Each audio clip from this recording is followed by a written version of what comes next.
Hello കൂട്ടുകാരെ, അങ്ങനെ സുകന്യയുടെ ആവശ്യപ്രകാരം ധർമ്മൻ സുകന്യയ്ക്ക് വില കൂടിയ ഒരു വാച്ച് സമ്മാനമായിട്ട് കൊണ്ടുകൊടുക്കുകയാണ്. സുകന്യയാണെങ്കിൽ അത് കണ്ടപാടെ സന്തോഷത്തിലാണ്.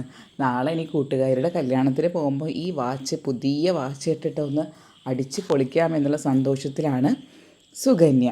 സുകന്യ പറയും, താങ്ക് യു ധർമ്മേട്ട, ഞാൻ ഇത്രയും പെട്ടെന്ന് ഇത് വാങ്ങി തരുമെന്ന് വിചാരിച്ചില്ല എന്ന് പറയുകയാണ്. ഇതേ സമയം ഗോമതി സ്റ്റോറിൽ പൈസ കാണാതെ ദേവിയും ബാലനും കൂടി തിരഞ്ഞുകൊണ്ടിരിക്കുകയാണ്. മേശവലിപ്പിലും സാധനങ്ങൾക്കിടയിലെല്ലാം നോക്കിയിട്ടും പൈസ മാത്രം കാണുന്നില്ല. ദേവിക്കാണെങ്കിൽ വളരെയധികം വിഷമമായി. കാരണം ദേവിയെ പലപ്പോഴും കടയേൽപ്പിച്ചിട്ടാണല്ലോ ബാലൻ പുറത്തു പോകാറ്. അപ്പോൾ ദേവിയാണെങ്കിൽ വിഷമത്തിൽ കരയാനും തുടങ്ങി. എങ്ങനെയാണ് പൈസ പോയതെന്ന് ഒരു പിടുത്തവുമില്ല. അങ്ങനെ വൈകുന്നേരം കട അടച്ച് ബാലൻ വീട്ടിലോട്ട് വരികയാണ്. അപ്പോൾ ബാലൻ്റെ മുഖത്തെ ടെൻഷൻ കണ്ടത് ഗോമതി ചോദിക്കും, എന്ത് പറ്റി ബാലേട്ട, എന്താ പറ്റിയത്? അതൊന്നുമില്ല, നമ്മുടെ കടയിൽ നിന്ന് കുറച്ച് പൈസ പോയി, അതെങ്ങനെയാണെന്ന് മനസ്സിലായില്ല.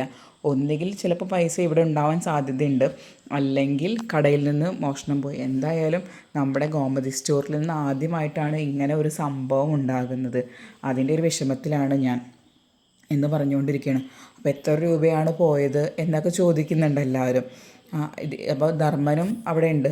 അപ്പോൾ ഇതേ സമയം നമ്മുടെ സുകന്യ ഈ പുതിയ വാച്ചായിട്ട് അങ്ങോട്ട് വരുന്നുണ്ട്. അപ്പം ഈ പുതിയ വാച്ച് കണ്ടപ്പോൾ ബാലൻ ചോദിക്കുന്ന, ധർമ്മ, ഈ വാച്ച് എവിടെ നിന്നാണ് വാങ്ങിയത്? ഇതിന് എത്ര രൂപയായി? ഇതിനെവിടെ നിന്നാണ് നിനക്ക് പൈസ കിട്ടിയത്? അത് കേട്ടതോടുകൂടി ധർമ്മൻ ആകെ തകർന്നു പോകും. കാരണം ധർമ്മനെ സംശയിച്ചതുപോലെയാണല്ലോ ബാലൻ്റെ ആ ചോദ്യം. ഇത്രയും കാലം ബാലൻ്റെ കൂടെ ഊണിലും ഉറക്കത്തിലും കൂടെ നിന്ന ധർമ്മനോട് ആ ചോദ്യം ചോദിച്ചു കേട്ടപ്പോൾ ധർമ്മൻ ആകെ തളർന്നു പോകും.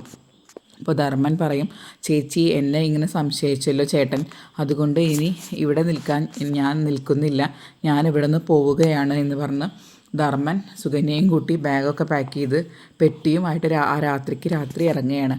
അപ്പോൾ കോമതിയും ബാലനൊക്കെ തടയുന്നുണ്ട്, ഞാൻ അങ്ങനെ ഉദ്ദേശിച്ചതല്ല ചോദിച്ചത് എന്ന് പറഞ്ഞിട്ട്. പക്ഷെ ധർമ്മൻ്റെ അഭിമാനത്തിന് ഇത്രയും വലിയൊരു ക്ഷതം വന്നത് കാരണം ധർമ്മൻ അവിടെ നിൽക്കുന്നില്ല.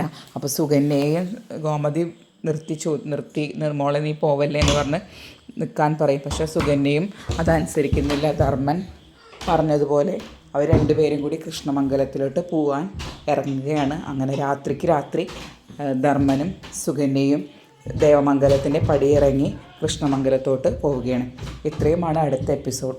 വളരെ നേരത്തെ സാന്ത്വനത്തിൻ്റെ കഥ അറിയാൻ ആദ്യം നിങ്ങൾ ഈ ചാനൽ സബ്സ്ക്രൈബ് ചെയ്യുക. വീഡിയോ ഇഷ്ടപ്പെട്ടെങ്കിൽ ലൈക്ക് ചെയ്യാനും മറക്കരുത്.